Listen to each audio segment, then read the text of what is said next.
नमस्कार, बहुत स्वागत आपका। आप देख रहे हैं द न्यूज, आपके साथ मैं सृष्टि मिश्रा। तो मोदी 3.0 यहां पर लोड हो रहा है और बता दें आपको एक बार फिर से उम्मीदों की नई किरण उठी है, जागी है और देश के प्रधानमंत्री नरेंद्र मोदी 8 जून को शपथ लेते देखे जा सकते हैं। बड़ी खबर इस वक्त की आपको बता रहे कि बीजेपी ने पिछले बार अपने दम पर पूर्ण बहुमत लेकर बीजेपी आई थी और यहां पर अगर बात करें इस बार बीजेपी चूक गई और बीजेपी का प्रदर्शन उस तरीके से नहीं हुआ तो मंत्रिमंडल में बड़े उलटफेर की संभावना है। दर्शकों, इस वक्त की बड़ी खबर आपको बता दें, जेपी नड्डा ने राजनाथ सिंह और अमित शाह के साथ मिलकर मुलाकात की है और इस बार मंत्रिमंडल में विस्तार होगा क्योंकि आने वाले समय में हरियाणा और तमाम जगह विधानसभा चुनाव होने वाले। महाराष्ट्र की भी बात कर रही हूं, हरियाणा, झारखंड और महाराष्ट्र।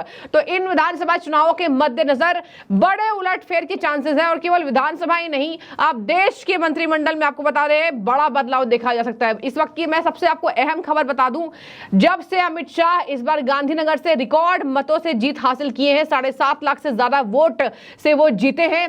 अमित शाह को एक बार फिर से भारतीय जनता पार्टी अपनी पार्टी का अध्यक्ष बना सकती है और यह सस्पेंस जारी है। आपको बता दें, शिवराज मामा ने हमेशा कमाल किया है। लोग नाराज थे लेकिन यह नाराजगी दूर हो जाएगी क्योंकि कभी भी अमित शाह और प्रधानमंत्री नरेंद्र मोदी शिवराज सिंह जी को अहम पद ही देते, इसी वजह से उनको मुख्यमंत्री नहीं बनाया गया। और देखिए इस बार क्या शानदार, और उनकी ही देन है, मोहन यादव की देन नहीं है, उनकी ही देन है कि एक बार फिर से सभी सीटों पर यहां पर बीजेपी विजयी हुई है। तो बड़ी बात है, बड़ी कामयाबी है। शिवराज सिंह चौहान को खुद 8 लाख वोट मिले और दर्शकों आपको बता दें, शिवराज सिंह चौहान को कहा जा रहा है, अभी इस पर स्टैंप नहीं लगा हुआ है, इसलिए मैं आपको बता रही हूं कि कहा जा रहा है कि शिवराज सिंह चौहान को गृह मंत्री बनाया जा सकता है और जेपी नड्डा जो कि राष्ट्रीय अध्यक्ष हैं बीजेपी के, यहां जेपी नड्डा को उस पद से हटाया जा सकता है। अभी मैं बोल रही हूं हटाया जा सकता है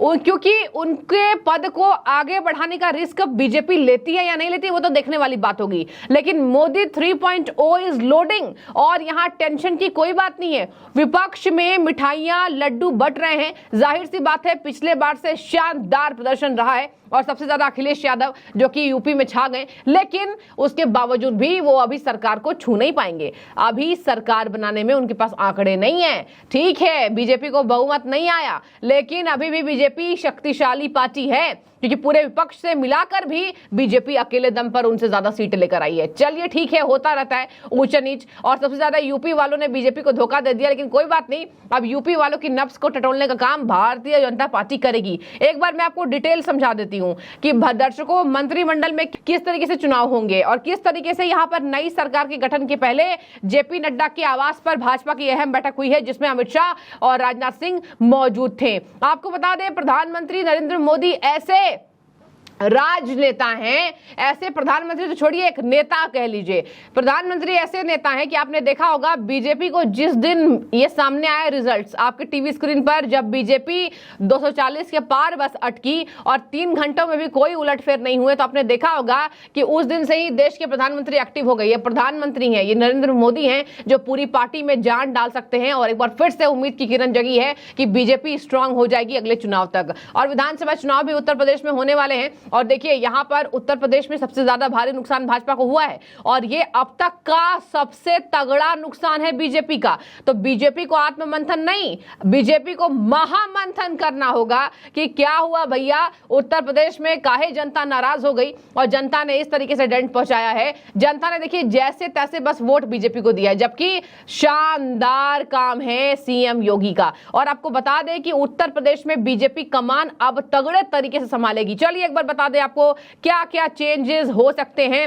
आपको मैं सबसे बड़ी खबर बता दूं, ये जो सहयोगी दल है एनडीए के, जिनकी वजह से प्रधानमंत्री बन रहे हैं, एक बार फिर से मोदी प्रधानमंत्री बन रहे हैं, आपको बता दें इन सबका सहयोग पत्र मिल गया है और संसदीय दल का नेता प्रधानमंत्री को चुना जा चुका है। लेकिन एक बात और है, सहयोगी है भाई, हेल्प किया है, सरकार बनाने में मदद की है, तो मंत्रालय तो मांगेंगे। राज्य मंत्रालय मांग रहे हैं, अहम कैबिनेट मंत्रालय मांग रहे हैं और ये टीडीपी आगे है, जेडीयू आगे है। लेकिन बता दें आपको, चारों गृह, विदेश और यहाँ पर अध्यक्ष का पद, यहाँ पर जितने तरीके से हो सकता है यहाँ बीजेपी सभी मंत्रालयों को अपने पास ही रखेगी। मतलब कि बीजेपी के नेता जैसे राजनाथ सिंह हो गए, अमित शाह हो गए और जेपी नड्डा हो गए, ये लोग ही आपको बड़े बड़े मंत्रालय संभालते दिखेंगे, विदेश मंत्रालय हो जाए चाहे फिर राज्य मंत्री हो जाए। और यहाँ पर बीजेपी की बात करें तो बीजेपी अकेले दम पर अभी ये आत्ममंथन करेगी कि पार्टी में बड़े बड़ी जान जो डाली जानी है कुर्सियों पर, ये कौन से नेता डालेंगे। देखिए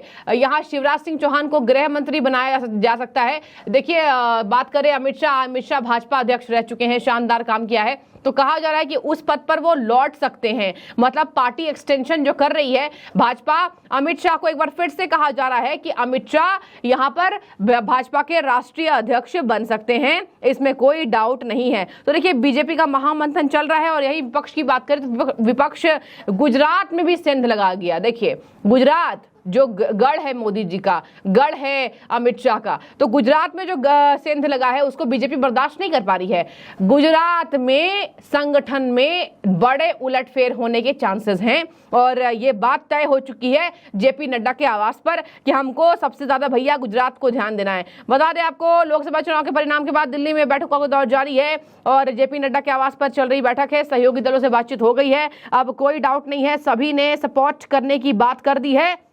और इसी तरीके से अगर बातचीत रही तो आने वाले समय में अपने खाइयों को बीजेपी आराम से भरती दिखाई देगी। एक बात मैं आपको और बता दूं, यहां जो विपक्ष चिल्ला रही है कि बीजेपी हार गई, बीजेपी हार गई, बीजेपी एक बात तो हारी नहीं है।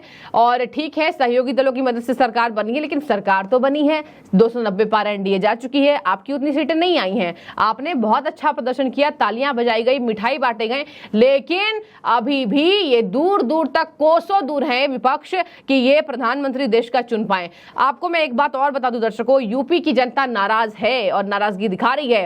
राजपूतों का गजब का डेंट पड़ा है, लेकिन इसके बावजूद भी यूपी की जनता कह रही है कि अगर सरकार हमारी बातों पर खरी उतरती है तो अगले वोट में जो हमने वोट नहीं दिया इसी सरकार को वोट देंगे। और बता दें आपको बीजेपी वो पार्टी है जो नई रणनीति तुरंत बना लेती है। अमित शाह की मैं आपको बोल बताती हूँ, आज से नहीं, जब से वो यहाँ पर कार्यभार संभाल रहे हैं बीजेपी के, उन्होंने बोला है कि जब भी मैं हारा हूं, जहां से भी पार्टी हारी है, मैं हमेशा उस हार को स्वीकार करता हूं, दिलों पर लेता हूं, जनता हमारी क्यों नाराज हो गई। अयोध्या जैसी सीट दर्शकों जिसकी चर्चा विदेश तक हो रही है, सभी पर पार्टी जो है जान फूंकने का काम करेगी। इसके साथ कौन सा मंत्रालय रहेगा इसको लेकर मीटिंग शुरू हो चुकी है।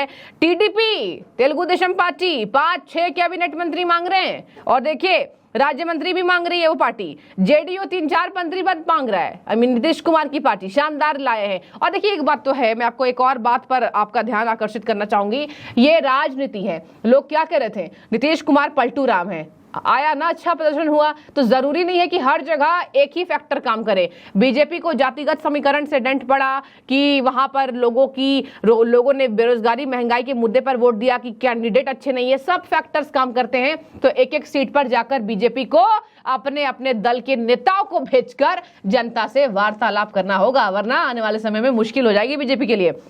और बता दें आपको यहाँ कहा जा रहा है कि अब जितने भी पार्टियां हैं सहयोगी दल मतलब एनडीए, उन सब से सहमति लेकर बीजेपी काम करेगी। जाहिर सी बात है उन लोगों ने सरकार बनाने में मदद की। बता दें आपको विदेश, गृह, वित्त और रक्षा मंत्रालय ये सब बीजेपी नेता अपने पास ही रखेंगे, इनको कोई सहयोगी दल को देने वाले नहीं है। अब इसमें आपको मैंने पूरी बात बता दी है और यही होने वाला है। यही इसी तरीके से संगठन काम करता है और संगठन में बड़े फैसले अमित शाह और प्रधानमंत्री नरेंद्र मोदी, राजनाथ सिंह, यही लोग आपको लेते दिखेंगे। लेकिन जेपी नड्डा के कार्यकाल को बढ़ाया जाएगा, इस पर बड़ा रिस्क है क्योंकि अध्यक्ष अमित शाह बन सकते हैं, मैं कह रही हूं, अभी विश्वास मत कीजिएगा कि बन ही जाएंगे। अब देखने वाली बात होगी बीजेपी जब बाहर रिलीज करेगी अपनी बातों को तो कौन सा मंत्रालय किस नेता को देती है। धन्यवाद आपका, बने रहिए।